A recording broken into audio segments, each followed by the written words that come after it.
Honorable President, Chief Guest, Headmaster, respected teacher, and all my dear friends.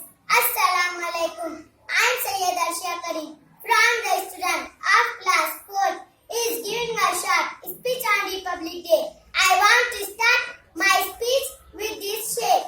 आन मुल्क की शान मुल्क की, आन मुल्क की शान मुल्क की, इस मुल्क की हम संतान हैं। तीन रंगों से रंगा तिरंगा अपनी ये पहचान है। We are proud citizen of India. 26 January is celebrated as Republic Day in India every year on this day. In 1915, India becomes a democratic republic. Celebration are held every year on this day. Throughout the country, let us make a great promise that we will live together in peace and happiness as the people of the same nation. Now, I want to start my speech